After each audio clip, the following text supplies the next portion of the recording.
하나님 우리 아버지와 우리 주 예수 그리스도로부터 오는 은혜와 평강이 오늘 주일 공동 예배에 참석하신 팔복교회 성도 여러분들과 지금 이 시간 각 가정에서 가정 예배를 드리시는 성도 여러분들과 함께 하기를 바랍니다.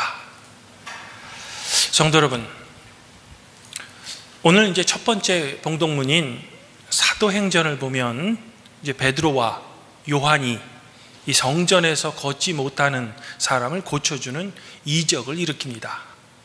이에 이제 사람들이 베드로와 요한에게 집중하는 겁니다. 늘 그렇듯이 우리 인간은 이적을 일으키는 그 사람에게 집중하기 때문입니다.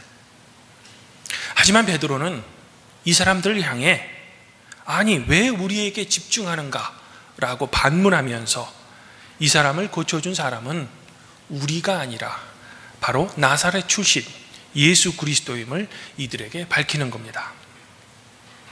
하지만 이러한 베드로의 설교는 성전의 제사장과 사두개인들의 미움을 사게 되고 결국 이들에 의해 붙잡혀 그만 옥에 갇히죠.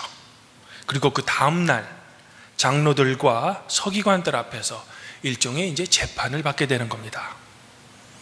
하지만 베드로는 오히려 성령이 충만해져서 이 두려움에 떨지 않고 담대하게 이들에게 바로 너희들이 죽인 예수가 그리스도임을 담대하게 증언하는 겁니다. 이에 화가 난 유대 지도층들은 이 베드로와 요한을 어떻게든 처벌하기를 원했지만 결국 이들을 처벌하기 위한 적절한 이유를 찾지 못하고 그저 위협만을 준 뒤 베드로와 요한을 풀어주었다는 거죠. 성도 여러분, 그런데 저는 이 사건을 보면서 잠시 이런 생각을 해봤습니다. 아니, 사람의 병이 고쳐지면 기뻐할 일인데 당시 유대인들은 이 기쁜 일을 두고 뭘 이렇게 복잡하게 따지는가? 또한 이 병 고침을 받은 사람의 입장에서 보면 이 얼마나 기쁜 일인데 평상시 이 사람에게는 아무 관심도 없던 사람들이 지금은 왜 이렇게 이 사건에 대해 호들갑을 떠는 걸까라는 것이죠. 더욱이 이 병을 고쳐준 일이 사람들에게 붙잡혀서 이 재판을 받을 정도로 중한 범죄인가라는 의문점도 함께 든다는 겁니다. 그런데 이와 비슷한 일이 오늘 복음서 말씀 앞부분인 요한복음 9장에도 기록되어 있습니다. 요한복음 9장을 보면 예수님께서 이제 태어나면서부터 앞을 보지 못하는 한 사람을 고쳐주십니다. 그런데 하필 이날이 안식일이어서 이 이적을 두고 사람들이 이제 서로 두 편으로 나누어서 논쟁을 시작하는 겁니다. 먼저 이제 첫 번째 그룹은 이 율법에 의해서 안식일에는 노동이 금지되어 있는데 이 예수님이 이것을 어기고 앞을 보지 못하는 사람을 고쳐주었다는 거죠. 그러므로 율법을 어긴 예수님은 죄인이라는 겁니다. 하지만 이에 대해 또 다른 그룹은 야, 너희들이 주장하는 대로 예수님이 죄인이라면 어떻게 죄인이 이런 병을 고치는 이적을 베풀 수 있느냐라고 이들에게 반박한 겁니다. 결국 이 두 그룹은 서로의 시시비비를 가리키기 위해 예전에는 앞을 보지 못했지만 이제는 예수님으로 인해 앞을 볼 수 있게 된 이 사람을 데리고 이제 바리새인들을 찾아간 거죠. 이에 바리새인들은 이 사람을 두고 이제 비로소 신문이 시작된 겁니다. 그리고 그 신문 과정 중에 이 사람의 부모까지 데려와서 그가 정말로 어렸을 때부터 앞을 보지 못했는가를 이제 확인하게 되는 거죠. 하지만 유대인들에 의한 출교를 두려워한 이 사람의 부모는 이 법정에서 자신의 아들을 변호하기는커녕 이제 아들이 장성했으니 우리 아들에게 직접 물어보십시오 라는 냉정한 말을 하게 된다는 겁니다. 모르긴 몰라도 이 부모의 태도에 아들은 아마 심한 상처를 입었을 것 같습니다. 하지만 일은 여기서 끝나지 않고 일이 더욱 커지죠. 그래서 바리새인들은 두 번째로 이 사람을 불러서 누가 너의 눈을 보게 하였느냐라고 다시 캐묻는 겁니다. 이에 이 사람이 아니 내가 이미 너희들에게 말했거늘 왜 그것을 나에게 다시 묻는가? 라고 의아해하면서 하나님께로부터 온 사람이 아니라면 나의 눈을 뜨게 해줄 리가 없다라는 말을 이제 하게 된 거죠. 이에 이제 화가 난 바리새인들이 이 사람에게 역정을 내면서 결국에는 이제 회당에서 쫓아내버리는 겁니다. 그리고 이런 일이 있은 후에야 비로소 예수님께서는 오늘 선한 목자의 비유를 제자들에게 들려주시는 겁니다. 이 비유에 의하면 선한 목자는 양들을 위해 목숨을 버리지만 삭구는 이 이리가 오면 무서워서 양들을 버려두고 도망쳐 버린다는 겁니다. 왜? 자신이 기르는 양이 아니기 때문이죠. 더불어 양들은 자기 주인의 음성을 알아듣는다는 겁니다. 성도 여러분, 그러면 이 요한복음 9장에 기록된 이 앞을 보지 못한 사람의 예수님의 치유 사건은 오늘 예수님께서 비유로 말씀하신 이 선한 목자와는 어떤 연관성이 있는 걸까? 도대체 무슨 연관성이 있기에 예수님께서는 이 앞을 보지 못하는 사람의 치유 사건, 그리고 그 사람과의 어떤 개인적인 만남 후에 제자들에게 이런 비유를 들려주시는 걸까? 첫 번째는 이 목자와 양의 관계성입니다.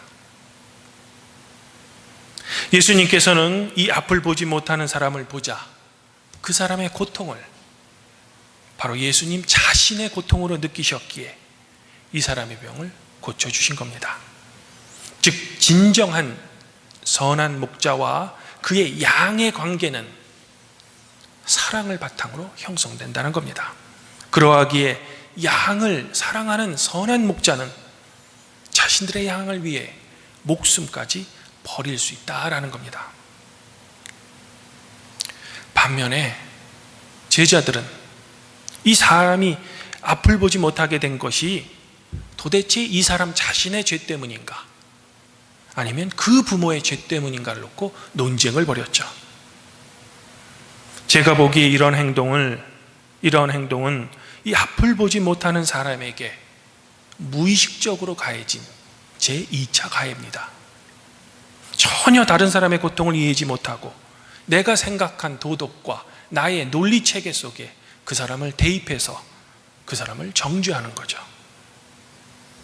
또한 바리새인들도 이 앞을 보지 못하는 사람과 사랑으로 맺어진 관계가 아니었습니다.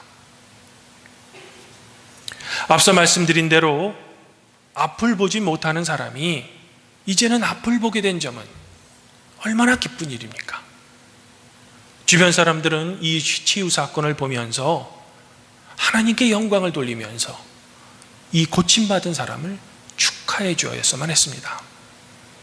더불어 이들이 진정한 사회의 지도자라면 새롭게 세상을 본 이 사람이 이제는 사회에 잘 적응할 수 있도록 오히려 도와주었어야만 했습니다.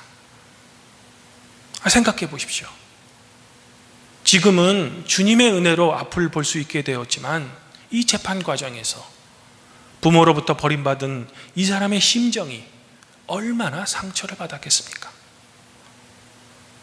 또 거린으로 평생을 살았던 이 사람이 이제는 이 앞을 보게 된 이후에는 이 사회에서 도대체 어떤 일을 하고 살아야 하는지, 즉 이들은 이 사람을 위한 사회복지 문제를 서로 거론했어야 된다는 겁니다. 하지만 바리새인들에게 이 사람은 돌봐야 할 사람이 아니라 자신들의 지배체제를 유지하는 근거인 이 율법과 죄의 관계를 극명하게 보여주는 일종의 사회적 본보기였던 겁니다. 즉 유대 지도층의 마음에는 백성들이 이 태어날 때부터 앞을 보지 못하는 사람을 보면서 죄를 지으면 저렇게 되는구나, 그러니 율법을 잘 지켜야지 라는 것을 느끼게 하면서 이 유대 지도층의 지배 논리 하에 백성들이 잘 순응할 수 있게 하는 일종의 좋은 사회적 장치였다는 겁니다. 그런데 예수님의 치유 사건으로 자신들의 지배 논리인 이 율법과 죄의 관계에 허점이 생기면서 이 체제가 흔들릴까 봐 그들은 두려웠던 거죠. 즉 바리새인들에게 있어서 중요한 점은 이 사람이 앞을 보지 못하는 불쌍한 처지가 아니라 자신들의 정치적, 사회적 지위였던 겁니다.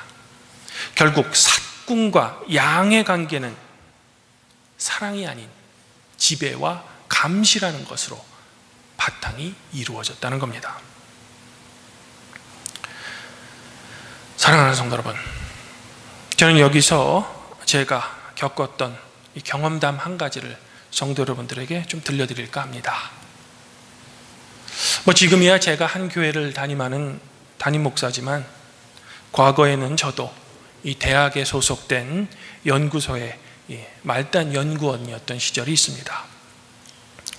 그때를 지금 회상해 보면 참 어리고 풋풋한 시절이었는데 오늘 말씀을 묵상하다가 문득 제가 모셨던 이 두 분의 연구소장님이 생각이 난 겁니다. 지금 생각해 보면 이 두 분 모두 이 연구 업적이 매우 뛰어나셨고 또 이제 자타가 공이 나는 이 머리가 좋으신 분들이었습니다. 하지만 이 두 분의 리더십은 정반대였습니다. 이제 제가 첫 번째로 모셨던 소장님은 한마디로 인격자셨습니다. 또한 자기 자신에 대해 매우 엄격한 분이셨죠. 그래서인지 저희 연구원들에게도 늘 이 성실한 태도를 강조하셨습니다.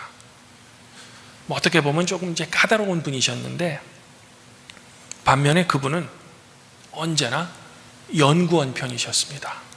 해서 이 성격이 좀 까탈스러운 교수들이 아무 이유 없이 이 연구원들에게 갑질하거나 괴롭히면 이 소장님은 늘 연구원 편에 서서 아니 왜 그렇게 연구원들을 못 살게 구시냐라고 하시면서 은근히 이제 저희들 편을 들어주신 거죠. 제 기억에 한 번은 이 학장님이 기분이 안 좋으셨는지 아무 이유 없이 이 대학원생을 혼내는 겁니다. 그걸 이제 지나가시다가 또 보시고 학장님과 이제 서로 언성을 높이면서 싸우신 거죠.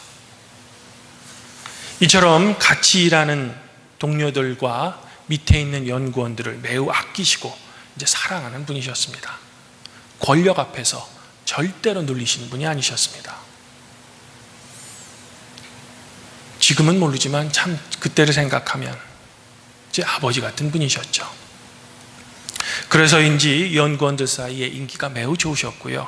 당연히 연구원들이 그 소장님을 잘 따랐습니다. 물론 윗분들은 그 소장님을 별로 안 좋아하셨습니다. 그래서인지 이제 연구소장에 재임되지는 못하셨습니다. 그리고 또 한 분의 소장님은 이 세계적으로 굉장히 유명한 학자셨는데 참 뭐랄까 이중적이셨습니다. 이 연구원들을 종부리듯 하는 겁니다. 하지만 총장이나 학장에게는 그렇게 잘할 수 없는 겁니다. 하긴 그도 그럴 것이 이 본인의 임명권이 이 총장에게 있으니 그분으로서는 이제 자기 자리를 오랫동안 유지하기 위해서는 이제 그렇게 할 수밖에 없었던 거죠. 그저 그분에게 연구원들이란 자기 자신의 자리를 유지하는 데 필요한 도구였던 겁니다. 물론 저를 포함한 연구원들이 당연히 그분을 싫어했죠. 하지만 윗분들은 매우 좋아하셨습니다. 그래서인지 제가 그 연구소를 그만둘 때까지 계속 소장 자리에 앉아 계신 겁니다. 사랑하는 성도 여러분, 그러면 이 두 분 중 어느 분이 연구원들 입장에서는 참 리더셨을까? 첫 번째 소장님은 은퇴 후에 이 몸이 좀 안 좋아지셔서 프랑스로 가셨습니다. 왜냐하면 이 가족들이 프랑스에 있었기 때문이죠. 젊었을 때 파스테르 연구소에 계셨던 분이기 때문에 이제 가족들이 다 프랑스에 있었습니다. 하지만 그곳에서 고국으로 돌아오지 못하고 이제 돌아가셨죠. 그 소식을 전해 들은 저희 연구소에서 자발적으로 이분의 장례식을 치러드렸습니다.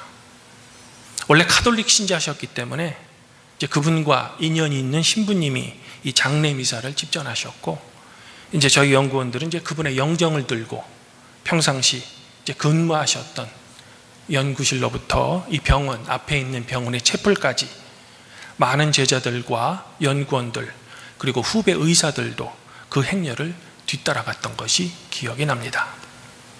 물론 저도 그 행렬에 참여했고 이 신부님이 집례하는 장례 미사에서 제가 많이 울었던 그런 기억이 납니다. 그러면 두 번째 소장님은 지금 어떻게 지내고 계실까? 솔직히 잘 모릅니다. 아마 다른 연구원들도 마찬가지일 겁니다. 아니, 솔직히 말씀드리면 그분이 어떻게 사는지 그분의 삶에 별 관심이 없다는 것이 더 적절한 표현인지도 모르겠습니다. 바로 오늘 주님의 말씀대로 목자가 자신의 양을 알듯이 양도 그 목자를 알아 목자를 따르지만 삭구는 따르지 않는다는 것이 바로 이런 것 같습니다. 그러면 이제 실천적인 면에서 예수님을 우리의 참목자로 고백하는 우리 그리스도인들은 이 세상을 어떠한 자세로 살아가야 하는가에 대한 그 실천적인 제안을 여러분들에게 한 가지 제시하면서 저의 설교를 정리할까 합니다. 오늘 요한 1서 3장 16절부터 17절은 목자이신 주님과 그분의 양인 우리의 사랑을 이렇게 표현합니다. 그가 우리를 위하여 목숨을 버리셨으니 우리가 이로써 사랑을 알고 우리도 형제들 위하여 목숨을 버리는 것이 마땅하니라. 누가 이 세상의 재물을 가지고 형제의 궁핍함을 보고도 도와줄 마음을 닫으면 하나님의 사랑이 어찌 그 속에 거하겠느냐. 사랑이 있다면 그에 대한 사랑의 구체적인 실천이 반드시 따라야 한다는 겁니다. 오늘 복음서 말씀에서 제자들이나 바리새인들은 이 불쌍한 사람을 두고 도대체 누구의 죄 때문인가 또는 누구의 권위로 고침을 받았는가 말로만 떠들었습니다. 하지만 이런 말로만 떠드는 사랑은 진짜 사랑이 아니라는 거죠. 바로 주님께서 고쳐주신 사랑이 진짜 사랑의 실천이라는 겁니다. 그리고 이런 연장선상에서 우리에게 미얀마의 국민들의 아픔을 이해하는 마음이 우리 안에 진실로 있다면 우리는 그저 기도만이 아닌 실질적인 도움을 그들에게 제공해 줘야 하는 거죠. 이런 이유로 교회는 우리의 마음과 사랑이 담긴 모금 운동을 전개했던 겁니다. 주님 안에서 한 형제자매인 발복교회 성도 여러분, 오늘 시편 기자는 우리가 사랑하는 시편 23편에서 우리의 선한 목자이신 주님을 이렇게 노래합니다. 여호와는 나의 목자시니 내게 부족함이 없으리로다. 그가 나를 푸른 풀밭에 누이시며 쉴 만한 물가로 인도하시는도다. 내 영혼을 소생시키시고 자기 이름을 위하여 의의 길로 인도하시는도다. 내가 사망의 음침한 골짜기로 다닐지라도 해를 두려워하지 않을 것은 주께서 나와 함께 하심이라. 주의 지팡이와 막대기가 나를 안위하시나이다. 주께서 내 원수의 목전에서 내게 상을 차려주시고 기름을 내 머리에 부으셨으니 내 잔이 넘치나이다. 내 평생의 선하심과 인자하심이 반드시 나를 따르리니 내가 여호와의 집에 영원히 살리로다.